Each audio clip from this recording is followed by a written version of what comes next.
ನಾವೇ ಹಿಂಗೆ ತಿರ್ಗಕತ್ತೀವಿ. ನಾವೇನಂತವೆ, ನಮ್ಮ ಸುತ್ತ ಸೂರ್ಯನೇ ತಿರ್ಲತ್ತಾನ ಅಂತ.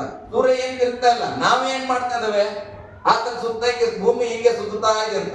ಹಿಂಗೆ ಸುತ್ತೋದು ಸೈಕಲಿಂಗ್ ಪ್ರಾರ್ಥನೆ. ಬೆಳಗ್ಗೆ ಎದ್ದಾಗ ಸ್ವಾಮಿ ನನಗ್ ಕೊಡು, ಕೊಟ್ಟೆ ಸ್ತೋತ್ರ, ಮತ್ತೆ ಬೆಳಗ್ಗೆ ನನಗ್ ಕೊಡು, ರಾತ್ರಿ ಮತ್ತೆ ಕೊಟ್ಟೆ ಸ್ತೋತ್ರ.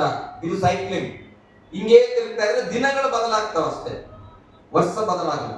ಭೂಮಿ ಏನ್ ಮಾಡ್ತದೆ, ಹಿಂಗೆ ಸುತ್ತೋದಲ್ದೆ ಹಿಂಗೆ ಸುತ್ತೋದು ಅಲ್ಲ ಸೂರ್ಯನ. ಹಂಗೇನಾ ಸೈನ್ಸ್ ಇರೋದು, ಬಹಳ ದಿನಗಳಲ್ಲಿ ಓದಿದ್ದೀನಿ. ಹಲ್ಲೆಲೂಯಾ. ನಮ್ಮ ಪ್ರಾರ್ಥನೆ, ನಮ್ಮ ಸೈಕ್ಲಿಂಗ್ ಪ್ರಾರ್ಥನೆ, ನನ್ನ ಅಗತ್ಯ ಪ್ರಾರ್ಥನೆ ಜೊತೆ ಆ ಪ್ರಾರ್ಥನೆಗೆ ಉತ್ತರ ಕೊಡುವ ದೇವರ ಹೃದಯ ಸಂತೋಷ ಪಡಬೇಕು. ಬೈಬಲ್ ಹೇಳ್ತದೆ ಏನಂತ, ಒಬ್ಬ ಭೂಲೋಕದಲ್ಲಿ ಒಬ್ಬ ಪಾಪಿ ರಕ್ಷಣೆ ಹೊಂದಿದ್ರೆ ಪರಲೋಕದಲ್ಲಿ ಹಬ್ಬ ಆಗ್ತದ. ಈಗ ನೀನ್ ಎಲ್ಲಾನ ಕೇಳ್ತಾ ಇದ್ದಿ ದೇವ್ರ ಹತ್ರ, ನನಗ್ ಬೇಕು, ನೀರು ಬೇಕು, ಅನ್ನ ಬೇಕು, ಊಟ ಬೇಕು, ಮತ್ತೊಂದು ಬೇಕು, ಎಲ್ಲ ಕೇಳಿದಾಗ ದೇವರು ನಮಗೆ ಕೊಟ್ಟಾಗ ನಮಗೆ ಸಂತೋಷ. ಆ ಸಂತೋಷ ನೋಡಿ ದೇವ್ರು ಸಂತೋಷ ಪಡ್ತಾರ. ನನ್ನ ಮಗ ಖುಷಿ ಪಟ್ಟನಪ್ಪ.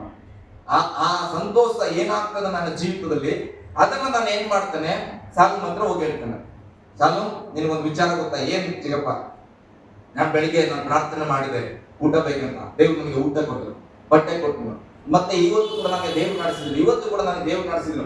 ಈ ದೇವ್ರ ಸೈಕಲಿಂಗ್ ಪ್ರಾರ್ಥನೆ ಏನ್ ದೇವ್ರು ಕೊಡ್ತಾ ಇದ್ದಾನಲ್ಲ, ಆ ಜೀವಿತವನ್ನ ಸಾಲು ಹೇಳುವಾಗ ಸಾಲು ಮನಸ್ಸಲ್ಲಿ ಅನ್ಸ್ತದ, ಅರೆ ಯೇಸು ಸ್ವಾಮಿ ಇಷ್ಟೆಲ್ಲ ಮಾಡ್ತಾ ಇದ್ದಾನ. ಹಲ್ಲೆಲೂಯಾ.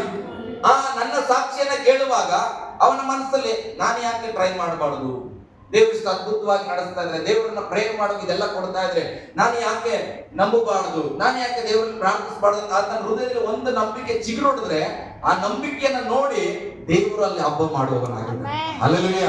ಬರೀ ನಾನು ತಿಂದೆ ಉಂಡೆ ನನಗೆ ದೇವರು ಕೊಟ್ಟ ಅದರಲ್ಲಿ ದೇವರಿಗೆ ಅಷ್ಟು ಸಂತೋಷ ಇಲ್ಲ. ನಿನ್ನ ಸಾಕ್ಷಿ ನಿಮಿತ್ತ ಯಾರಾದ್ರೂ ಪಕ್ಕದಲ್ಲಿ ದೇವರ ಸನ್ನಿಧಿಯನ್ನ ಕಂಡುಕೊಂಡ್ರೆ ಅದನ್ನ ನೋಡಿ ದೇವರು ಸಂತೋಷಿಸ್ತಾನಂತ. ಪ್ರಾರ್ಥನೆ ಮಾಡಿದ್ರೆ ಇಲ್ಲಿ ಕೂತ್ಕೊಂಡ್ಬಿಟ್ಟು ಇಡೀ ಊರು ರಕ್ಷಣೆ ಹೊಂದಪ್ಪ, ರಕ್ಷಣೆ ಹೊಂದಪ್ಪ, ರಕ್ಷಣೆ ಹೊಂದಪ್ಪ ಅಂತೇಳಿ ಜಪ ಮಾಡಿದ್ರೆ ರಕ್ಷಣೆ ಹೊಂದಲ್ಲ.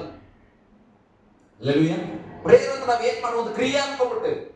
ಹೆಂಗೆ ಪ್ರೇಯರ್ ಮಾಡಬೇಕು, ಮೊಣಕಾಲಲ್ಲಿ ಮಾಡಬೇಕು, ಕಣ್ಣೀರಲ್ಲಿ ಮಾಡಬೇಕು, ಉಪವಾಸ ಮಾಡ್ರಿ, ಎಲ್ಲ ನಿಜ. ಆದ್ರೆ ಪ್ರಾರ್ಥನೆ ಅನ್ನೋದು ನಮ್ಮ ಜೀವಿತ ಆಗಿರ್ಬೇಕು. ಹಲ್ಲೆಲೂಯಾ.